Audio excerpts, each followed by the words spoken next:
Olá, sejam todos muito bem-vindos para mais um episódio do podcast Fala Gol. É o podcast oferecido pela Copego, Cooperativa dos Ginecologistas e Obstetras do Estado do Ceará, e também pela Coped, nossa parceira, a Cooperativa dos Pediatras do Ceará. O podcast Fala Gol, como você já sabe, sempre trazendo um assunto sobre saúde e bem-estar com segurança e credibilidade. Você pode nos acompanhar no nosso canal do YouTube, no Spotify e também nos seguir lá no nosso Instagram, Fala Gol Podcast.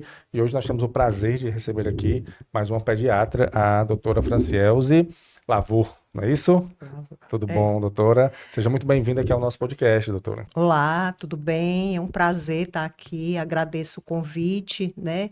E a gente vai conversar sobre prevenção de acidentes Isso, na infância, de maneira a contribuir, né, para que os pais, principalmente, possam ter essa visão do que fazer para prevenir esses eventos, né?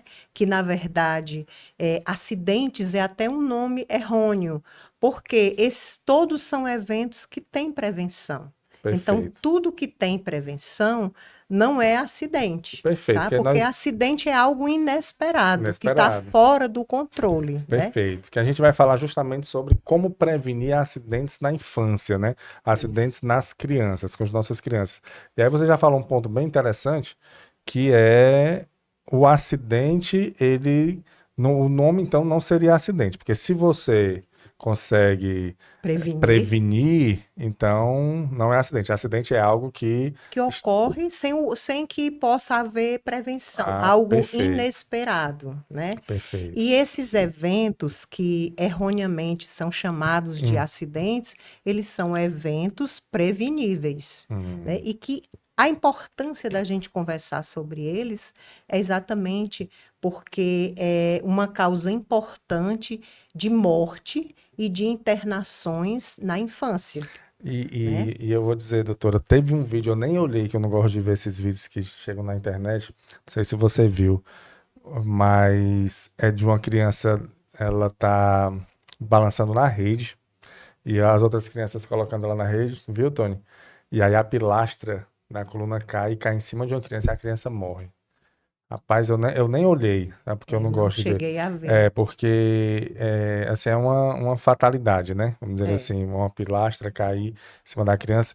Então, hoje em dia, com o advento da tecnologia das filmagens, né, que praticamente todos os locais que você anda tem uma câmera ali seguindo, tem alguma Exato. coisa, a gente começa a ver muitos eventos, né, vamos falar assim, Isso. que a criança acaba se submetendo e se sujeitando e tendo ferimentos, às vezes graves e às vezes chegando a óbito. Mas vamos iniciar aqui, doutora Francesa, do começo, certo? Prevenção de acidentes em crianças na fase da infância. A partir de que idade se pode, a criança começa a ter algum tipo de risco para um evento que pode levá-la a algum tipo de problema mais sério, vamos dizer assim, Desde que a criança já nasce, quando ela né, nasce, né? você já tem que ter esse cuidado.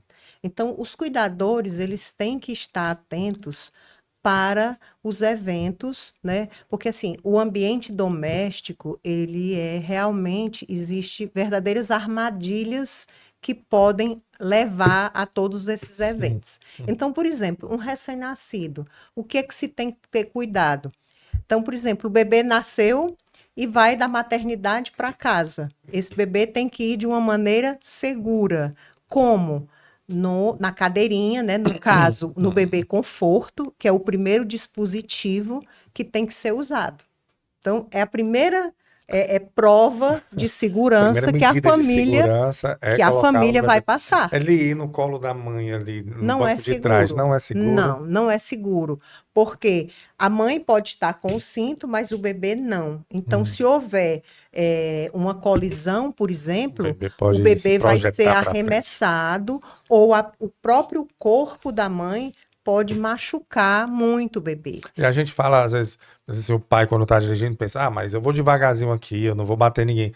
Mas tem o outro carros, né? Os outros carros que podem Exatamente. ali colidir com ele, aí você não sabe a velocidade que o outro carro vai vir, né? Então, a primeira coisa, por exemplo, que a gente pode Hum. abordar aqui é a questão do trânsito. E eu sempre falo assim com as minhas pacientes na consulta: como é que vocês trouxeram o bebê? Ah, eu trouxe no colo. Não, tá errado. Vamos lá. Então, o bebê nasceu, até mais ou menos 1 ano de idade, ele tem que ser transportado naquele dispositivo que a gente chama de bebê Bebê conforto, conforto. que ele é tipo concha, que Uhum, é até o bebê ter um controle da cabeça, um uhum. controle cervical adequado. E, é- Então, ele vai nesse e aí no dispositivo. bebê conforto ele amarra junto com o cinto do carro, é isso? Você coloca no banco traseiro, no Traseiro. banco do passageiro, Hum. ele virado de costas, né, para Hum. frente do carro. Então você tem o painel do carro e ele fica de costas para o painel. Aí amarra com o Aí cinto. você tem as colocações, né, das cintas na própria cadeira, no banco do carro, e você tem o cinto que prende o bebê, Interessante, então é no certo? banco do passageiro Você mesmo, né? coloca no banco do Ah, passageiro, só que né, na virado de parte de costas. trás do Uhum. banco, só que ele virado de costas para o painel do carro. Perfeito. Então o bebê vai, digamos assim, o carro vai se deslocando e o bebê vai olhando Olhando para para a trás do traseira do carro. carro, tá Entendo. certo? Isso aí, até mais ou menos 1 ano de idade, ou 8 quilos, ou até o bebê ter um controle da cabeça, ele Uhum. segurar, ficar sentadinho. Porque aí tem a transição. De 1 ano até 4 anos, ele vai para aquela cadeirinha, tá? Que já é um pouco maior e que você vai usar de 1 ano até mais ou menos 4 anos, Sim. 4 anos e meio. Essa Que já é no cadeirinha banco de é trás. no banco de trás e ele já fica Para virado frente. para Já frente, pode para o painel do carro. apreciar a viagem, A né? viagem, exatamente. Sim. Então, essa é a transição. Aí, entre 4 anos e 7 anos e meio, ele vai para o assento de elevação, que a gente Hum. chama de booster, né? Mas é o assento de elevação. Por quê? Porque o bebê ele não vai ter altura suficiente para o cinto de segurança ficar passando aqui no ombro. Se você colocar um bebê com a Pode pegar o estatura menor, pescoço, ele né? vai pegar o Já é pescoço, mais perigoso. tá? Então, nessa idade, né, você já vai colocar o bebê entre 4 anos, 4 anos e meio, até 7 anos e meio, você coloca na cadeirinha, né, sentado no banco traseiro, tá certo? Aí, entre 7 anos e meio e 10 anos, a criança vai ter em torno de 1,45 m. Sim. Aí você pode tirar o assento, tá certo? Mas Então, colocar a elevação. a elevação é até o bebê, a criança ter mais ou menos 1,45 m. Ah, certo. Então, só revisando, de Ah, 1 ano até 1 ano, você usa o bebê conforto. sim. De 1 ano até 4 anos, você usa A a cadeirinha cadeirinha no já no banco banco de traseiro. traseiro, sim. A partir de 4 anos até sete anos Ah, e sim. meio, você usa o Ah, assento de elevado, elevação, certo. tá certo? Mas no banco de De trás. trás. E a tão sonhada vontade do bebê, da criança, de andar no banco A, da frente, a só vem com libertação. 10 anos, né? Mas de 7, então, de 7,5 até 10, como é que é na cadeirinha, né? Não, na Ah, não, cadeirinha desculpa, não. é na elevação. Não precisa mais, Mas, né? Porque ele já tem a altura de 1,45 m, de 7 anos e meio até 10 anos. Tá? Então ele já consegue ir com o cinto de segurança, sem sem estar, pegar no porque ele vai ter um pescoço, metro e né? quarenta e cinco, o cinto Perfeito. já passa, tá certo? Então ele só tem que ir nesse assento de elevação até sete 7 anos anos e e meio, meio. Ah, então perfeito. tá? Então, depois de 7 anos e meio, ele já. Não, aí ele vai só que no banco Banco de trás. traseiro. Aí Sem ele andar na frente aí ainda. é o sonho deles andar no No banco banco da da frente, frente. né? A briga. Aí é só quando tiver 10 anos. Porque 10 anos, primeiro pela questão da altura e segundo pela questão mais ou menos da maturidade, né? Então, por exemplo, nós estamos falando aí desses dispositivos que dá segurança no trânsito enquanto passageiro de um veículo. Mas a gente tem que pensar na segurança da criança enquanto pedestre, tá? Então, como que isso funciona?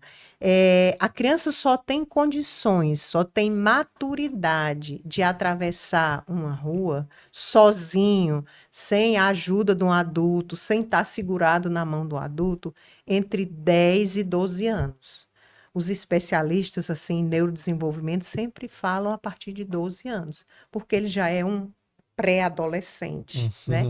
Até lá, até essa idade, você tem que ensinar a criança a fazer esses percursos de atravessar uma rua. Então, sempre ensinar, passa na faixa de pedestre, passa onde tem um semáforo, se tiver passarela, prefira a passarela, e ensina a criança a começar a olhar um carro, avaliar a distância, avaliar a velocidade, porque quando a gente vai atravessar uma rua, você olha para um lado e olha para o outro e vê se o carro está com uma aproximação muito rápida, Sim. se dá para você passar, né? Então, isso aí, a criança não tem capacidade de avaliar isso. Ela vai olhar, né? E a maturidade cerebral dela não vai permitir.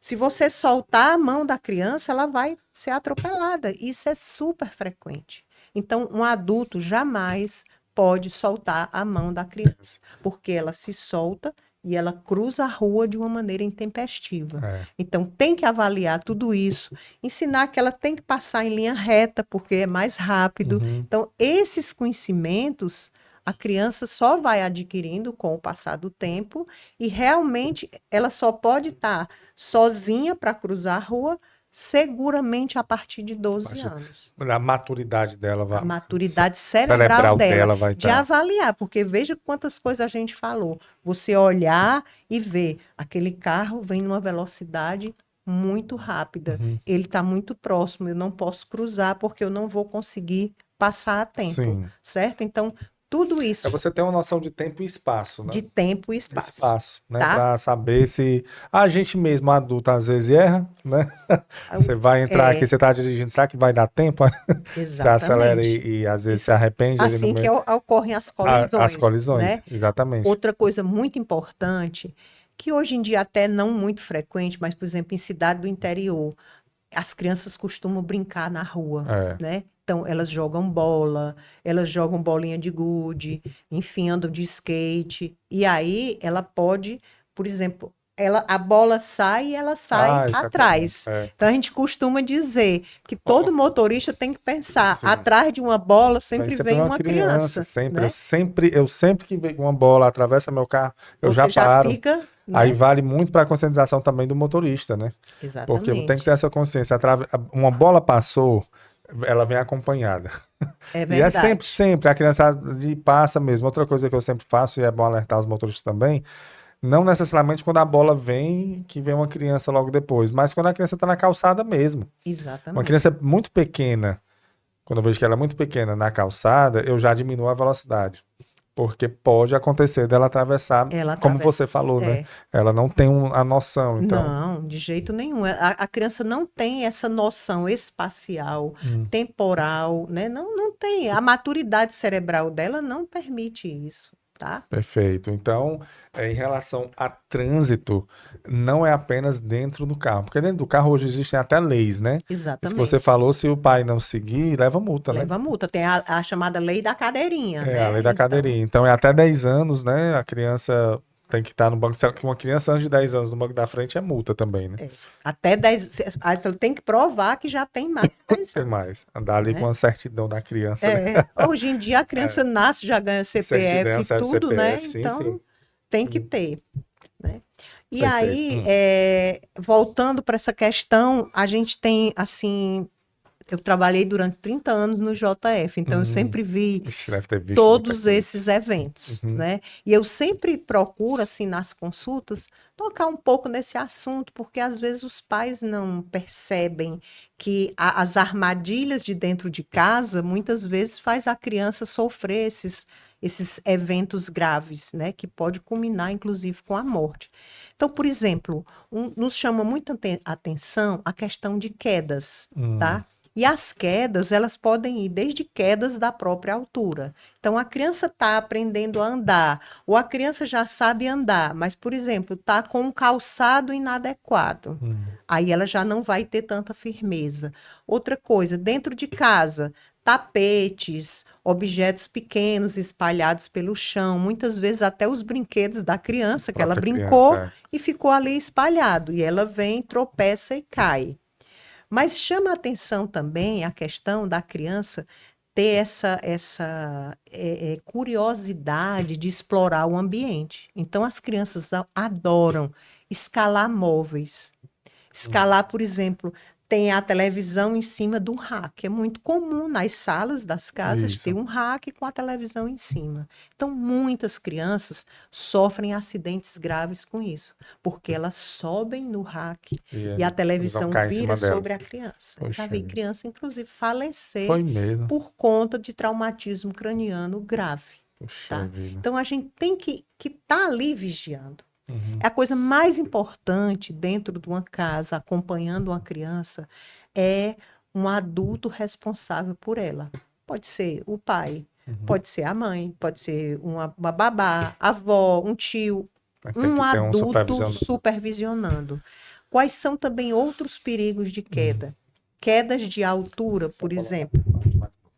Sim. Quedas de altura, por exemplo, Hum. janelas. Pessoas que moram em apartamento jamais podem ter suas janelas sem a Sem aquela proteção, tela, né? né? Sem telas, sem grades. Aquela tela é segura mesmo. Eu não moro em apartamento, mas eu conheço pessoas que moram, né? Que tem criança. O rapaz, Eu não dá pra deixaria a confiar. criança. Pois Eu já é. vi pessoas que moram em prédio ao lado, às vezes a criança deitada assim em cima da rede. Rapaz, é angustiante, viu? Gente, é terrível. É. Então, jamais aquilo ali não foi feito para aguentar um peso muito grande. Apesar tá deles certo? venderem isso, né? Eles vendem que É. aguenta se você se jogar, bate mais assim, você confiar naquilo dali. Não, eu não confiaria. Outra coisa, você colocar móveis muito próximo da Da janela. janela, né? Pois é. Ali é um convite para a criança subir, certo? Uhum. Então, tudo isso aí para evitar quedas.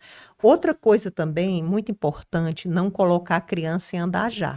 Às vezes, um bebê de 6 meses, a família achando que está fazendo uma coisa muito interessante, compra um andajá para a criança. E aí a criança ela vai se jogar dentro daquele andajá que desloca-se numa velocidade muito rápida. Então, o risco dessa criança cair, por exemplo, se ela estiver numa área, numa parte da casa que tenha escada, Eita. ela vai se jogar e o Cai da corpinho escada. dela vai rolar, tá? Além disso, não é só essa questão do risco da queda com o andajá, é a questão também da deformidade do quadril, da parte ortopédica da criança. Que aí você vai causar uma deformidade no quadril, porque não é fisiológico. Uma criança de 6 meses está andando, ela tem que. A criança não pode pular etapas. Primeira coisa, com 6 meses, sentar. Entre 7 e 8 meses, começar a engatinhar. Depois, começar a ficar em pé com apoio. E, por último, ela vai andar. E aí, na realidade, é uma média, né? Nem todo, não existe uma Exato. regra, né? Todo mundo igual, todo mundo nasceu exatamente igual e vai andar no mesmo dia, no mesmo tempo, não. Isso é uma média de idade. É uma né? média, porque o que existe hoje, doutora, que eu percebo, é uma comparação muito grande, né? Isso. Aí as mães, os pais vão comparando o seu filho com o filho. Sempre tem alguém que já tá falando, sempre tem alguém que já andou, sempre tem alguém que é mais alto, sempre tem alguém que. Então, aí essa comparação vai fazendo isso. Então, andar já realmente Totalmente não é contraindicado. engraçado. Em países, digamos assim, onde a legislação é cumprida, É proibido. tipo Canadá, Estados Unidos, não é fabricado andajá. Perfeito. Não é fabricado. Em outros lugares você pode até comprar, inclusive aqui no Brasil. Mas no Canadá e nos Estados Unidos não se fabrica andajá, é proibido. Tá certo? Então, por mais às vezes que às vezes a mãe chega toda feliz, ai, doutora, o fulaninho ganhou um andajá. Eu digo, foi um presente de grego, né? Então, não é para usar andajá. Você tem que dar o tempo da criança de se desenvolver. Você tem que estimular, você tem que sentar no chão com a criança, colocar a criança para engatinhar, tá? Se você deixar a criança dentro de um berço, de um cercadinho, às vezes eu digo, criança criada dentro de berço, dentro de cercado, dentro de uma rede, não se desenvolve. Ela tem que ter a chance de se sentar, de brincar, de ter uma pessoa interagindo com ela. Muitas vezes a mãe fica apavorada porque a criança é autista, porque a criança não é nada disso. É falta de estímulo. E estímulo adequado. Não adianta querer pular etapas. Pular etapas, né? sim. Perfeito. Então, tem uma expressão que as pessoas falam que é quando a criança está muito em silêncio, é bom ver o que é que está né? Não Ver tem o que ela está fazendo, fazendo. e realmente é, né? É Exatamente. aquela questão que você falou aqui, voltando um pouco sobre a supervisão de um adulto. Então, se você deixar uma criança sozinha, muita coisa pode acontecer, Sim, inclusive essa questão das quedas, né, doutor? das quedas. E aí, além das quedas, tem umas coisas bem interessantes Hum, também que a família tem que estar atenta. Por exemplo, a questão de choque elétrico. hum, Então, primeira coisa, vai ter um filho em casa, vai ter uma criança, trata de colocar as tomadas numa parte mais alta, hum, porque quanto mais baixa, mais chance da criança acessar essa tomada, hum. tá? Tipo, a criança pega um objeto pontiagudo, um objeto Fica e enfiando. vai introduzir na tomada, tá? Então, além dessas tomadas serem Tem altas, uns dispositivos que você tem os coloca, protetores, protetores, mas esses protetores têm que ser protetores bem firmes, porque senão ela tem uns que tira. você coloca e facilmente a criança tira, Uhum. tá certo? Então, a dica é, tá começando a engatinhar, tá aprendendo a andar, já tá se pondo em pé, tomadas mais altas. Protetores, mesmo as mais altas, com Protetor. protetores, tá certo? E também não deixar, por exemplo, eletrodoméstico com fios Isso é um descascados. perigo. Muita criança tem choque elétrico por conta disso. Pisa no fio. Exatamente. Aquelas réguas com várias Sim. entradas, né? Os T's também com muitas entradas. Aí tá aqui ligado um, a criança vem com o dedinho, né? Então, criança não é para estar manuseando nada que tenha eletricidade, Eletricidade. porque o risco é muito grande, tá? Outras coisas que a gente também Hum, pode pensar, por exemplo, dentro de casa hoje, todas as pessoas adultas sempre têm algum tipo de doença, tipo hipertensão, diabetes, sim. ansiedade, depressão. Todo mundo tem suas cartelas de remédio em casa. E aí, muitas vezes, as famílias não têm o hábito de guardar em armários altos, armários com chave. Porque mesmo, por exemplo, eu já vi o caso de uma criança que subiu numa pia e foi pegar em cima de uma geladeira uma medicação que a avó tomava para Uhum. diabetes. E essa criança entrou em coma dentro de Poxa casa, vida. né? Ninguém Sabia sabia o por quê? porquê, tá? Então a criança entrou em coma por conta da glicemia, que baixou muito, porque deu tempo a criança descer, não é uma coisa que a pessoa toma e já tá. Sim, Não, ela sim. pegou as medicações, tomou, foi Foi brincar e brincar. depois ficou desmaiadinha. Então as famílias têm que entender que tudo isso é muito atrativo. Criança gosta muito de comprimido. Criança gosta daqueles xaropezinhos coloridos que, na maioria das vezes, também são bem doces. Né? Às vezes, até a medicação dela, ou do irmãozinho, e a criança prova, acha doce e toma Quer o vidro tomar. inteiro. Tá? Então, por exemplo, se for uma medicação para convulsão, se for uma medicação sedativa, essa criança vai entrar em coma. Essa, por exemplo, que eu estou falando da questão do hipoglicemiante, a criança fica em coma e ela pode ter uma sequela, porque hipoglicemia é algo que dá sequela neurológica. E a Puxa criança vida. pode não voltar mais a Mas ser é o uma que criança era antes. normal. Então a gente sempre fala medicação, produto químico, inseticidas, raticidas, tudo tem que ser colocado Com- num com- ambiente alto, num armário alto e fechado com Que chave. traga uma dificuldade para a criança, né? É uma Exatamente. dificuldade de realmente ela não pegar. E a senhora viu muito casos assim? No... Muitos, Puxa muitos, vida. de todo tipo de medicação que você pensar. Uma coisa que a gente viu e que ainda existe muito, Hum, né, é a questão, por exemplo, quem mora em casa, quem mora às vezes em interior, em áreas que tem muito rato, o que as pessoas fazem? Pegam alimentos, às vezes alimentos interessantes para a criança, tipo bolo, Ah, eu pão, já sei. e aí Coloca o coloca chumbinho o lá. chumbinho, o velho chumbinho que é Meu o Deus. carbamato. E Bota lá aí pro bolo, pro rato coloca comer. lá debaixo dos móveis, nos Ah, cantos da casa. A criança, então, desde o momento que ela começa a engatinhar, que ela vai enxergar aquilo ali, ela vai pegar e vai comer. minha Porque é nossa senhora. alimento, gente. né? Então, é assim, a gente não percebe que está criando armadilhas dentro de E quando casa. chega no hospital uma situação dessa do chumbinho, tem como ainda... Qual é o procedimento que A- faz? Como que a gente faz? Então, geralmente, você tem que ver o tempo em que faz que a criança começou, digamos, a passar A passar mal porque mal, não sabe né? exatamente quando foi que ela O comeu, né? momento, né? Mas assim, existem medicações que são feitas. Hoje em dia já não se faz mais o que se chamava de lavagem do estômago com soro para tirar. A gente tem uma medicação chamada carvão ativado, que é uma medicação que ela vai aderir nessa substância e vai eliminar. Só que o que já foi absorvido para o sangue, esse carvão não vai mais fazer nenhum efeito, tá? O que está no trato gastrointestinal vai aderir ao carvão e vai ser eliminado nas fezes. Agora, o que já passou do trato gastrointestinal para o sangue, aí a gente tem que esperar. Muitas vezes essa criança vai para ventilação mecânica, porque dá complicações respiratórias e a criança vai para a ventilação mecânica.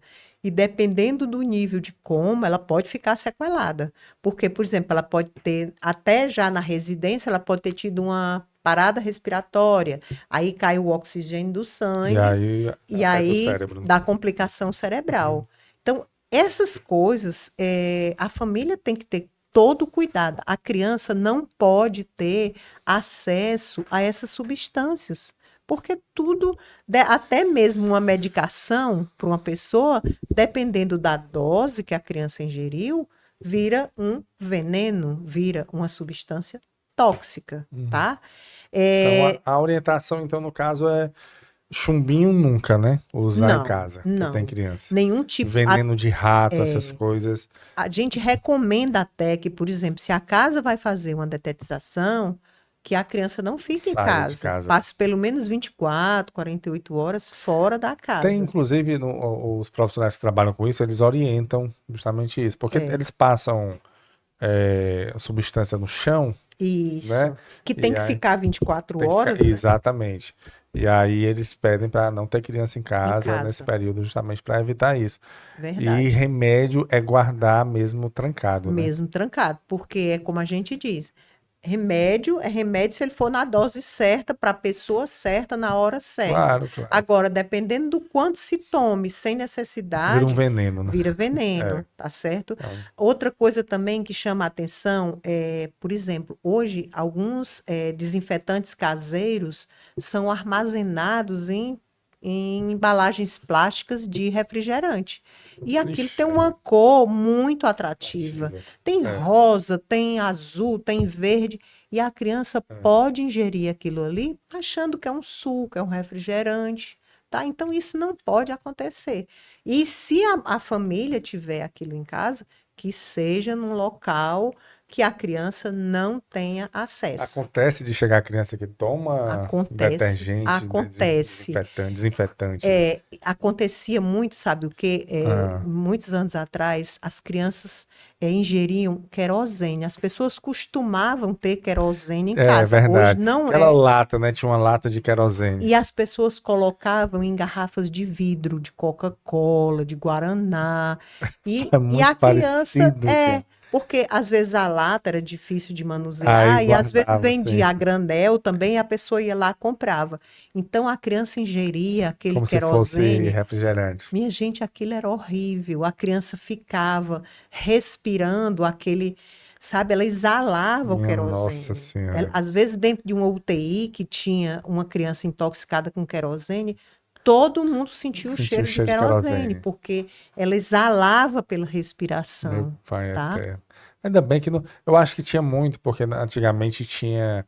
Eles usavam até para lamparina, né? Lamparina, exatamente. Mas hoje assim, não. até nos mais longínquos interiores tem energia elétrica, né? Sim. Então, dificilmente a gente vê uma casa que tem aqueles lampiões a gás, a querosene, né? E olha que interessante, a gente falando de situações, como uma casa é perigosa, né? Sim, cheio de armadilhas. Cheio de armadilhas, como você falou, né? É porque tem a questão da energia, tem a questão dessas substâncias que ficam dentro de casa e são coisas de rotina, né? Todo mundo tem remédio em casa. Sim. Todo mundo tem remédio, todo mundo tem material de limpeza em casa. Exato. Né? Então, realmente, é você entender que tem que ficar num lugar alto, e aí vem também a questão de você ter o cuidado para a criança também não escalar, né? Exatamente. A procura disso. Isso. Né? Não é tão simples não, né? Não é simples. E tem mais algumas coisas que que são coisas do dia a dia. Do dia a dia, né? Porque além da casa, a gente está falando aqui das coisas, a gente falou do trânsito, né? Que é fora de casa. E dentro de casa a gente está vendo que tem essas possibilidades. Mas tem outros pontos também que uma criança pode que aí é dentro de casa ou fora de casa, por exemplo, engasgar. Isso. Né? Eu acho que isso é um problema também grande. Muito. Né? Então, assim, é um dos pontos que a gente sempre chama a atenção. Porque, por exemplo, começa desde a escolha do brinquedo que você vai dar à criança. Quer dizer, é para ter, né, um selo que a gente chama do Inmetro com a idade adequada. Então, por exemplo, até 3, 4 anos, os brinquedos não podem ter peças pequenas, peças que se soltem. O grande problema é que existem os brinquedos que são vendidos, digamos assim, fora né, da fabricação no Brasil, né? Porque no Brasil as fábricas são obrigadas a ter, seguir a regra, se né? você olhar na caixa, se for um lugar onde você compre um brinquedo sério, né? Vai estar lá, de 0 a 3 anos, de 3 a tantos anos. Cuidado, esse brinquedo possui pequenas peças. Então, vai caber aos pais que tipo de brinquedo eu for oferecer. Além dos brinquedos, tem a questão dos alimentos, né? Então, quando você vai alimentar uma criança, você tem que estar supervisionando. Por quê? Ela pode pegar, vamos supor, está comendo uma fruta e comer um pedaço maior do que o que ela consegue mastigar e deglutir, e ela se engasgar. Ela pode se engasgar com líquidos também, né? Então, a família tem que ter muito cuidado. Não dá mamadeira à criança deitada. Então, tem criança que dá muito trabalho a se alimentar, a mãe pega um alimento, uma sopa, uma fruta, liquidifica, bota a criança deitada, assistindo televisão e com a mamadeira, e aí o risco dela se engasgar... Mesmo uma comida pastosa engasga. Mesmo uma comida pastosa, porque você comer deitado, experimenta comer deitado para ver se consegue. Vai engasgar, com certeza, tá? Então, isso... Sabe uma coisa muito interessante também sobre engasgo, sobre asfixia? São pedaços de plástico, sacos plásticos, que a criança pode morder o pedaço do saco ou aspirar, sabe? E aquilo ali vai fechar a traqueia dela. Então, por exemplo, nos Estados Unidos, quando você compra algo que vem numa embalagem plástica, nesses saquinhos, tem escrito lá, esse não é brinquedo, né? Que é justamente pelo risco de asfixiar uma criança, tá certo? Alimentos em folha, tipo alface, não é perigoso só para a criança, até um adulto pode, se você estiver comendo e você falar, você pode fazer assim e a folha pode obstruir tua via aérea. E aí precisa de uma manobra, né, para fazer o desengasgo. Certo? Então, por exemplo, crianças maiores e adultos, você faz aquela manobra chamada Heilenstein, né? Que você se posiciona atrás, põe sua mão aqui fechada e faz um movimento para dentro e para cima. Você faz esse movimento. São quantos... Você faz mais ou menos, você palpa o umbigo, né? E põe mais ou menos no meio aqui, entre o externo, que é esse osso. No meio né? da barriga. Aí você vem para cá, ó, acima do umbigo e faz isso, esse movimento. Ou então o segredo aí é o movimento. É o movimento, porque você está colocando para cima, né? E para Porque eu dentro. já vi muita gente segura e pá. Não é assim, não. Você tem que fazer esse não é nem a força que você... É o jeito. É o jeito. E se for uma criança pequena, um bebê até 1 ano e meio, você tem que colocar ele, né, na perna e colocar ele com a cabeça mais para baixo e fazer Bater 5 golpes no dorso dele Hum. e virar e fazer 5 compressões aqui no tórax, Ah. que é para você criar uma pressão positiva e forçar a saída do corpo E estranho. resolve, né? E isso. resolve, Eu já né? vi vários casos de principalmente policiais. Acho que policial recebe um treinamento para isso, né? Isso. Porque a pessoa chegando com a criança engasgada e o policial vai lá e faz exatamente isso aí que você falou. Coloca aqui, dá um tempo, a criança Aí a volta. criança chora. Por exemplo, hoje, engasgos com líquido, que é o mais comum, leite, água, suco, não é mais assim recomendado fazer as tapinhas no dorso e tudo. É estimular a criança a chorar, tá? Agora, claro, se a criança não chorar, tá cianótica, tá toda roxinha, aí você vai tentar as tapinhas, tá certo? Certo, para tentar. É. Eu vi, eu não sei se isso é lenda ou é maneira das pessoas falarem que a criança chora muito, aí engasgar com choro. Isso é Tomada de choro. tomada de choro, é. Tomada Isso de choro, existe na mesmo? verdade, existe, mas é algo mais comportamental, Ah, né? E que muitas vezes a recomendação, deixa a criança. Quanto mais atenção você dá àquilo ali, mais a criança faz. e como Então, é que ela fica? Ela fica como se tivesse ela toma realmente o choro, prende a respiração e vai ficando cianótica. Aí, assim, assusta, né? assusta. É. Então é difícil os pais seguirem essa recomendação da gente dizer assim, deixa ela chorar, não dá muita atenção, porque os pais se desesperam logo, Claro, né? jogam para cima, faz tudo. E Bate nas costas, né? e quanto mais faz isso, mais a criança tende a fazer Ficar essa tomada segurando. de choro, exatamente, tá? E além dessa questão dos engasgos, tem os afogamentos.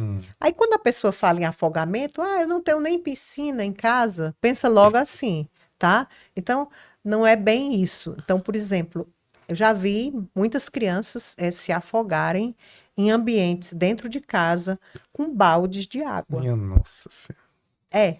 Porque a mãe deixa lá o balde com água, a criança já está na fase que ela se põe em pé. E aí ela vai, se põe em pé na borda do balde, ela olha para Cai dentro do dentro e balde. cai. E ela cai de ponta cabeça. E ela não consegue mais sair. Sair o balde não vira. Entendeu? Então, assim, Dá a sorte se o gente balde teve virar, né? se virar, Mas chegou casos assim? já. Meu Deus. É A criança morre, né?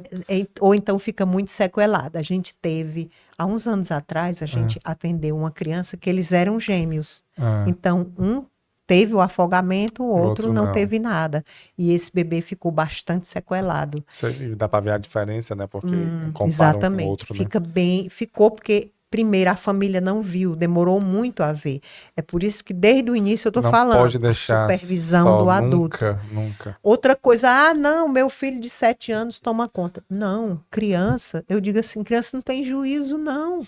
Criança não tem noção, gente, de perigo. Ele não consegue nem se defender, que dirá defender o irmãozinho, né? É. Então, assim, em casa, nada de baldes, nem banheira com água.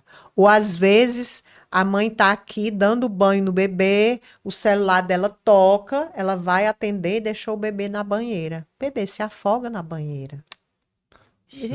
A gente não está falando de coisas que não acontecem, são coisas que acontecem diariamente. É mesmo. Aí, isso dentro de casa, quer dizer, a pessoa não tem piscina, não tem nada, não. Ela A gente tem pensa afogamento logo no mar, no mar, na na piscina. Não, não, mas né? os afogamentos dentro de casa. Então, dentro de casa, gente, nada de deixar água em balde, em banheira, em nada. Se tem balde, não sei o que, para limpeza, põe ele de ponta cabeça lá. Quando você for usar, você põe a água, usa e esvazia de novo, tá certo? Tem piscina. Piscina tem que ter grade de pelo menos 1,5 m, 1,20 m. Porque a criança também pode escalar aquela grade e se afogar. E às vezes, não, foi passar um fim de semana numa casa de praia, não sei o quê. Aí um fica achando que o outro está tomando conta. E ninguém está tomando conta da E criança. aí a criança A vai. mãe está lá na cozinha resolvendo as coisas, o pai está não sei aonde. E aí ninguém tomou conta da criança. Procura-se a criança. Dentro da piscina. Está no fundo da piscina, Nossa né? Senhora. Então, gente, criança não pode estar só. Criança tem que ter a supervisão de adulto. Em mar, por exemplo, é a mesma situação. Ai, vai pro banho de mar, o pai começa a beber umas e tal. A criança ficou só. A criança correu para a água. Olha, criança adora água, Uhum. né? Toda criança gosta de água, É. né? E aí são esses perigos. Além de gostar de água, a criança gosta muito de fogo. Então, por exemplo, em casa, você não pode ter substâncias que sejam inflamáveis, tipo álcool líquido, qualquer coisa que seja inflamável, né? Querosene, essas coisas. E fósforos e isqueiros ao alcance da criança. Porque se ela tiver chance, ela vai fazer fogo, porque o fogo é muito atrativo. É que eu digo, fogo e água, as crianças têm uma Gosto. verdadeira adoração. E assim, esse risco de queimadura não passa só pela produção de fogo, de faíscas, não, né? De chamas. Passa também por substâncias quentes, alimentos quentes. E aí vem a grande recomendação. Criança não pode estar transitando em cozinha. Toda cozinha de casa que tem criança, idealmente deveria ter um portãozinho, uma porta, Não deixar ela né? entrar. Para a criança não entrar. A mãe vai cozinhar, põe os cabos das panelas para dentro. Porque mesmo assim, uma criança maior pode entrar. Aí tropeça naquele cabo e aí Aí ele vira vem. sobre ela. E Tá fora ele certo? puxar, né, também, se ele for puxar. Lembrou bem. As famílias gostam muito de toalha, de mesa, né? Longa e tal. E bota os alimentos quentes. A panela de feijão, a panela de caldo, o leite quente, o café. A criança que está engatinhando, está se pondo em pé, mesmo uma criança maior, vai lá, puxa a toalha. E tudo vai sobre ela, tá? Tem um outro hábito também que a gente precisa, as mães precisam entender que isso é muito errado. Ah, eu vou cozinhar, eu vou com a criança no colo. Tá errado. Ah, eu vou tomar meu café, eu vou com aí a criança, quando tá naquela taca a Taca a mãozinha, mão. vira sobre ela. Isso, gente, isso É é comum, muito é? mais comum Que a do gente que as imagina. pessoas possam imaginar. Eu acho que assim, quando a gente trabalha com esse tipo de coisa, você começa a ver até demais, né? Imagina. Mas se você pensar, tudo é risco, né? Você colocar um alimento quente, outra coisa, se vai oferecer um alimento à criança, primeiro testa na tua mão se está numa temperatura Que adequada. queima também Porque interno. queima também por dentro, né? Você queima a boca, queima a língua, queima o esôfago, né? Tem que ter esse cuidado de você testar a temperatura, tá certo? Então, a queimadura não é apenas o fogo em si, né? Não é o fogo em Não é si. algo que a gente imagina logo, não é alguma coisa que a criança pegou, riscou ali, pegou fogo, pegou nela, não. É no dia a dia de casa, né? E no Porque dia a todo dia de dia tem casa. almoço, né? Todo dia tem uma Exatamente. panela no fogo, todo dia tem. Então a criança puxar ali e cair em cima dela é a queimadura feia, né? O que é mais comum dentro de uma casa é exatamente os momentos das refeições, as Exatamente. alimentações, né? E aí, quer dizer, são várias oportunidades da criança realmente ter contato com isso. É. Ou ela entrar na cozinha, às vezes o forno tá ligado, ela pode colocar a mãozinha lá e Dentro do queimar, forno, né? né? É. A panela pode virar, por exemplo, uma criança mais ou menos de 2 anos, 3 anos, já tem fogão que não é tão alto, então já pode alcançar ali as panelas, o cabo da panela, se ele tiver virado para fora. O ferro de engomar acontece? Acidente com ferro de engomar? Acontece, às vezes a pessoa tá lá passando as roupas e a criança vem E pega, e né? pega.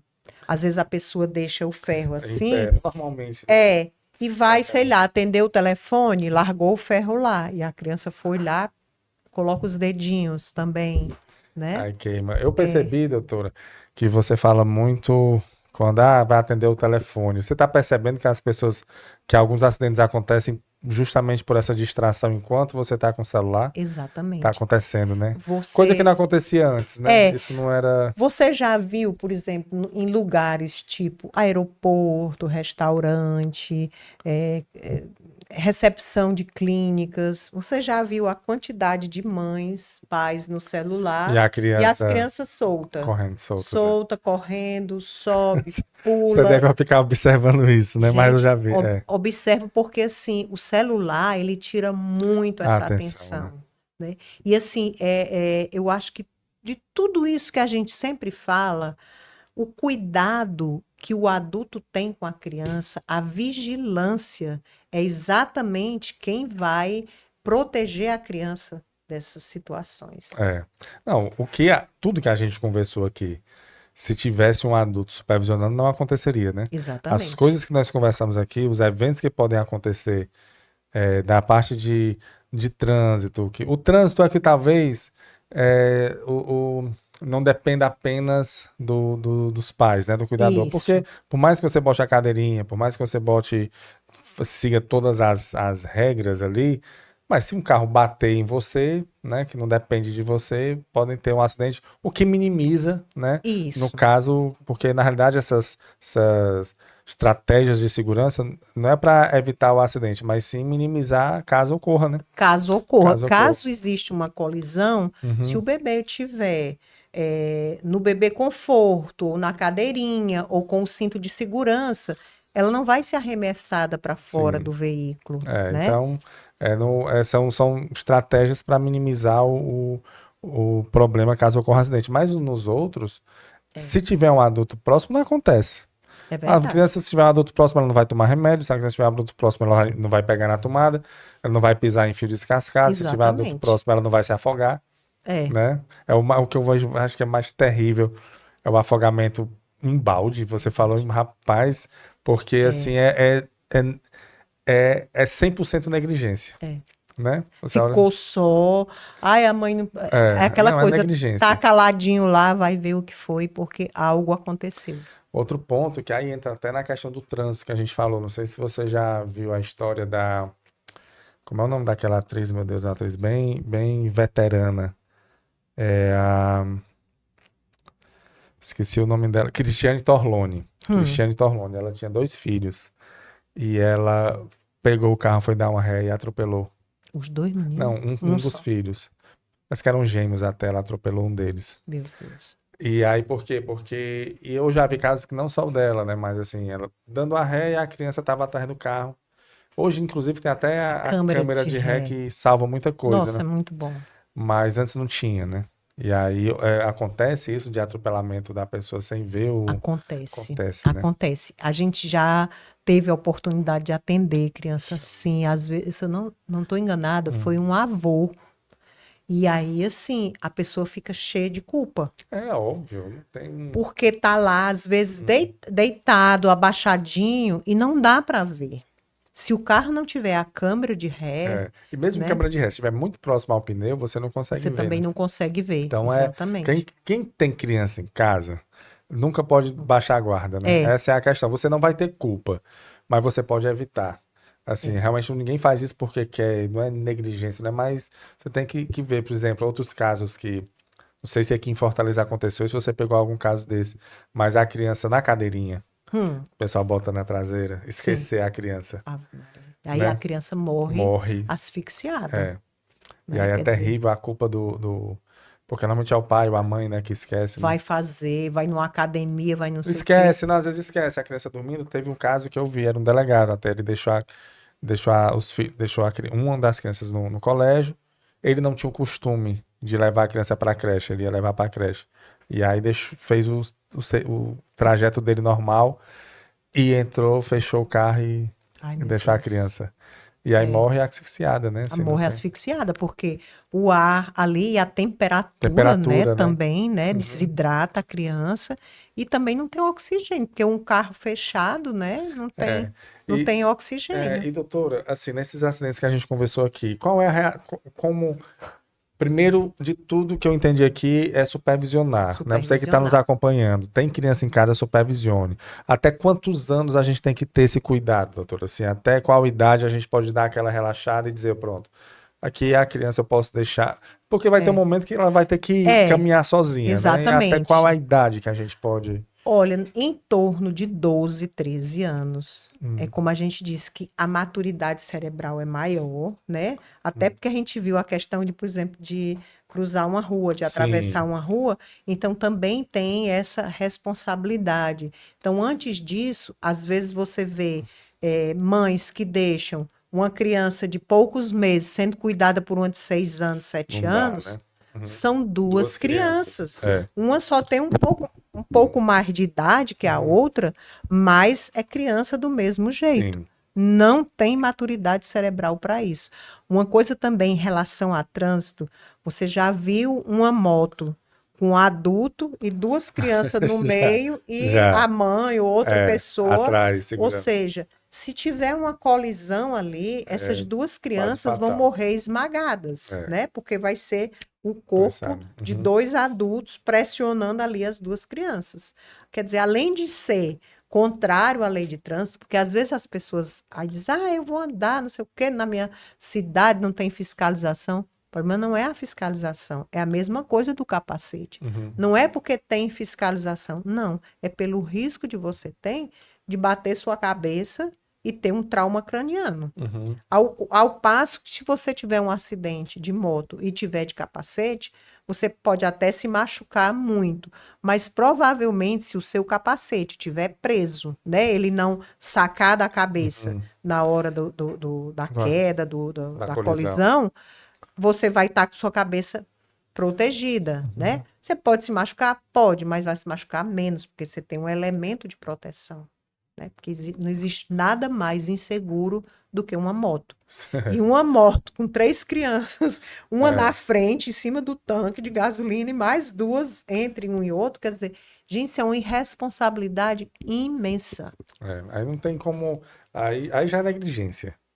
Né? Aí imprudência, né? Já é tudo. Imprudência, não tem como... Qualquer coisa que você classificar vai estar errado, né? Não tem como você justificar, é verdade. Né? Porque realmente porque moto, como você falou, já é perigoso, né? A moto é o seu você é o para-choque, né? Exatamente, não tem nada para te proteger. Então, né? Mas você botar uma criança em risco, aí realmente é total imprudência. Mas, e nos acidentes, quando acontecer esses que a gente falou aqui de engasgo, afogamento, queimadura, queda, algum acidente, tudo que ocorre com criança, o que é que o cuidador, o pai, a pessoa que encontrou, né, a pessoa que viu ali a primeira vez, qual é a atitude que ele tem que ter?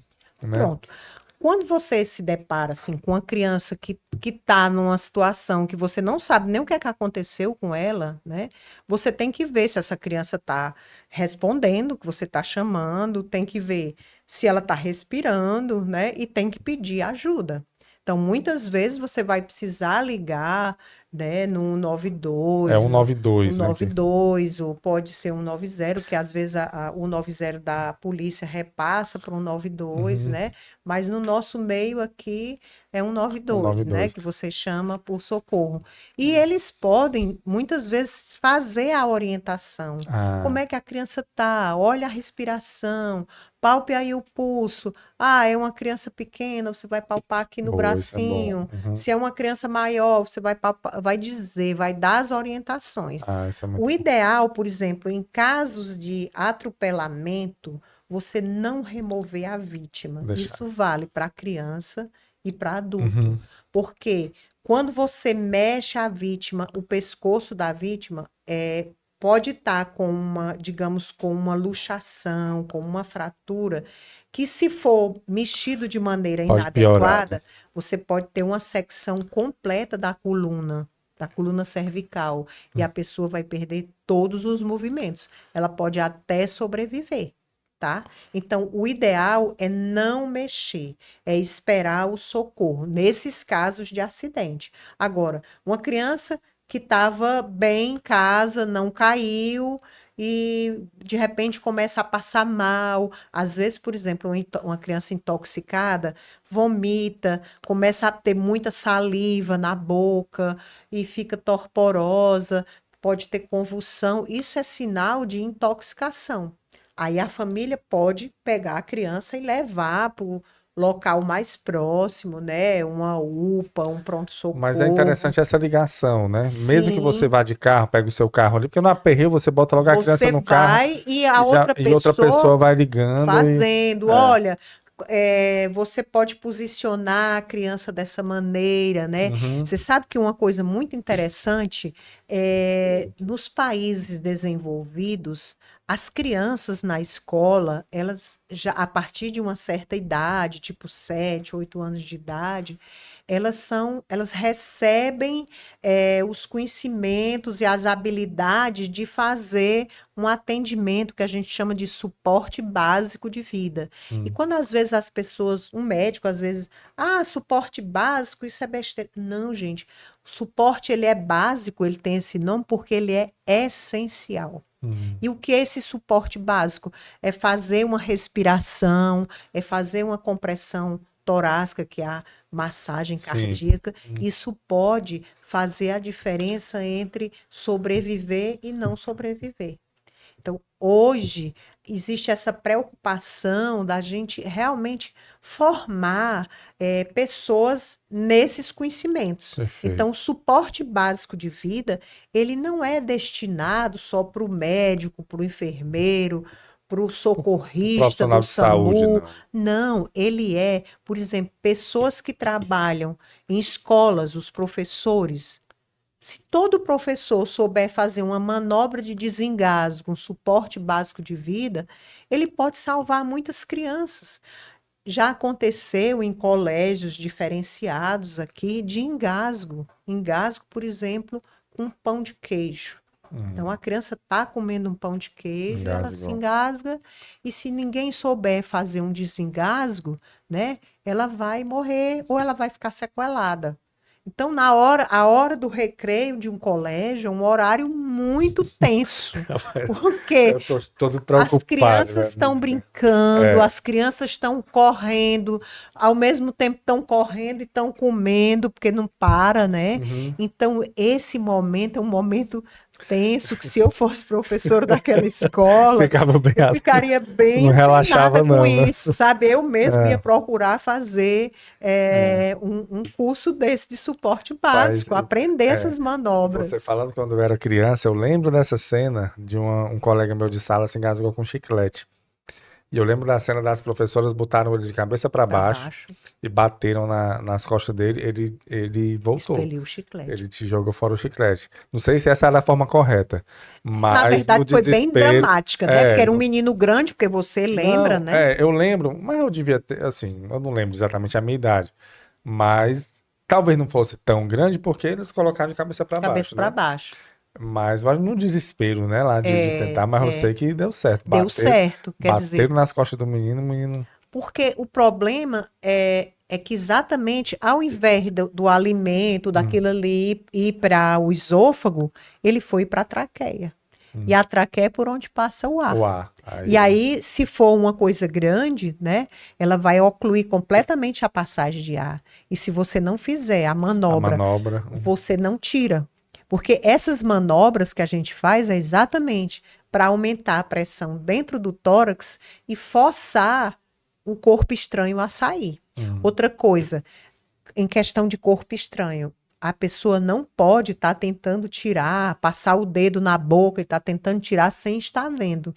Porque, por exemplo, uma coisa que está relativamente fácil de sair com uma pinça, com ah, um dispositivo adequado, se você tentar tirar, fazer uma varredura com o dedo, você pode colocar mais para dentro. E aí e aí piora mais a piora a situação. situação. Então a gente sempre recomenda, não tenta tirar nada com o dedo, fazer o que a gente chama de varredura digital se você não está vendo o corpo estranho e se você não tem uma pinça, algo que possa fazer essa retirada segura, tá? Eu acho, a gente já está se caminhando para o final, mas eu já venho conversando aqui com alguns profissionais vários profissionais de saúde, E quando a gente fala de filho, né, que o filho ele envolve não apenas quando ele nasce, mas bem antes mesmo eu já vi aqui o impacto que você tem na vida da criança e que a criança vai virar um adulto antes mesmo dela ser concebida. Então, a É, forma com que os pais se comportam antes da fecundação ali vai impactar no futuro da criança, enfim. E eu venho observando uma coisa, eu nunca vi aqui um trabalho que tenha para você dar um treinamento para pais, né? Não existe você, por exemplo, para fazer uma faculdade, para ter uma profissão, você passa ali alguns anos fazendo faculdade, é, faz um curso. Para tirar a carteira de motorista, você tem que passar por todo um processo, né, para uhum, poder, mas para você ser pai e mãe, é, não precisa de nada. Eu vou dizer, é a função mais importante que a gente pode, porque estão criando gerações, né? E exatamente. aí você ter pelo menos uma capacitação para aprender esses É, detalhes, né? exato. Por exemplo, uma manobra dessa que eu estou tentando aprender aqui pelo que você falou, mas era para os pais terem isso, Isso. talvez na maternidade, eu não sei como seria isso, né? Mas salva vidas, né? É. Por exemplo, o momento, assim, essa questão Ah, de preparar para ser pai, às vezes, não, pai é uma coisa intuitiva, mas hoje é o seguinte, existe até um excesso de informações e informações erradas. sim, sim. O Instagram, os É, blogs, muita gente se metendo a ensinar coisas que elas é, não sabem. é. Então, muitas vezes, os pais deixam de ouvir o pediatra. Porque, assim, para a gente ser pediatra, a gente faz uma faculdade, faz Uma uma residência, especialização. vive se atualizando, porque as coisas vão mudando. Uhum. A maneira como a gente começou a fazer pediatria, né, na época da minha residência médica, e hoje as coisas evoluíram muito. Quantas vacinas já surgiram? Quantos antibióticos já Uhum. surgiram? Quantas doenças foram descobertas? Quantos tratamentos É, já foram feitos? Né? Então, assim, a gente vai evoluindo, a gente vai estudando. E as mães e os pais, né, os cuidadores, eles têm que ter essa capacidade de analisar e não estar seguindo. E não, porque essa mãe no Instagram disse que isso assim, que ela fez com o filho dela. Nem tudo que é bom para uma criança é bom para outra claro, criança. claro. Quando a gente olha uma criança, a gente olha como um ser, como alguém individual, com necessidades individuais, com peculiaridades daquela mãe, daquela gestação, daquela família, daquela dinâmica da família, né? Uhum. Se é o primeiro filho, se é o quarto filho, enfim, se é uma criança que é biológica da família ou que é adotada, então existem todas essas Cada um peculiaridades tem uma história, né? e o Cada um. profissional que é capacitado para cuidar da criança e do adolescente, o adolescente é um capítulo à parte. Uhum, É o ebiatra, né, que é o pediatra especializado uhum. em atender adolescente, do mesmo jeito que o neonatologista é do Vai recém-nascido. ser nascido. Então, nós temos as nossas divisões dentro da pediatria de especialidades. Do mesmo jeito que existe o cardiologista pediátrico, existe o médico do adolescente, que é uma Perfeito. fase muito difícil e muito peculiar, que não é fácil para os pais nem para o próprio adolescente. É uma avalanche de É. mudanças na vida da pessoa, Principalmente né? agora, né? Esse Agora, período que tá exatamente. complicado até pra gente, né? Que tem. É, Imagine para os adolescentes. Pois, doutora Francielze, mais algum ponto que a senhora gostaria de abordar aqui que a gente já está finalizando? na verdade, a única coisa que eu queria enfatizar Ah, é que toda essa prevenção de tudo isso que a gente falou, que de algum momento pode ter sido até assim um pouco assustador, é, preocupante, né? Eu é. fui vendo seu ar de preocupação. Porque na realidade não é que é assustador, mas é porque é real. É É real. E é real. Você não preocupante falou mesmo. aí nada de extraordinário. Você Não. falou da rotina de uma casa, Isso. né? É, Então, assim, quando você coloca, vê que e sabendo também que você tem conhecimento prático nisso, é, né? Você falando de casos que você viu, então realmente a gente se preocupa, é. né? Mas é bom. Eu acho que isso é bom para a gente realmente ter essa preocupação, né? Você eu não digo não é nem viver preocupado, mas ter esse cuidado, É. né? Eu acho que assim, se você tivesse que me pedir para resumir tudo isso que eu falei, Sim, a prevenção de tudo isso passa pela supervisão dos adultos no perfeito. dia a dia da criança, seja no momento de lazer, seja na rotina de casa, né? Seja até na escola, às vezes trazendo um cuidado, né? Observando.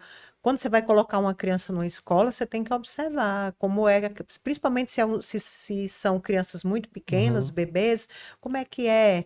A sorte é que hoje as escolinhas têm câmeras, Câmeras, né, é. que a família pode acompanhar. Mas dá uma olhada, Uhum. vê, eu vou colocar em período integral, dá uma olhada na alimentação. Às vezes as famílias trazem o cardápio, doutora, a senhora acha que está adequado? E às vezes a gente procura fazer um ajuste Perfeito. porque às vezes não é algo Não, é. muito factível, Entendi. muito, Uhum. tá? Então, supervisão por parte dos adultos e enxergar as armadilhas que o ambiente doméstico nos traz. Traz. Perfeito, doutora Francielza Lavô. Muito obrigado, viu, doutora? Eu agradeço demais essa oportunidade, estou sempre à disposição, tá? Perfeito. Podem contar comigo. Muito Perfeito, obrigada. doutora. Muito obrigado. Já fica aqui o convite para uma próxima oportunidade. Tem muita coisa que a gente pode conversar ainda. Tá, joia? E fica aí a dica, né? Supervisão. Vamos supervisionar Supervisão. nossas crianças, que você consegue evitar muita coisa supervisionando. E consegue mesmo, né? Consegue. Consegue mesmo. Então, para você também que nos acompanhou, muito obrigado. Esse foi mais um episódio do podcast Fala Gol, um podcast oferecido pela Copego, Cooperativa dos Ginecologistas e Obstetras do Ceará, em parceria com a nossa grande parceira, a Coped, Cooperativa dos Pediatras do Ceará. Saúde e muita paz para todos nós e até a próxima, se Deus quiser.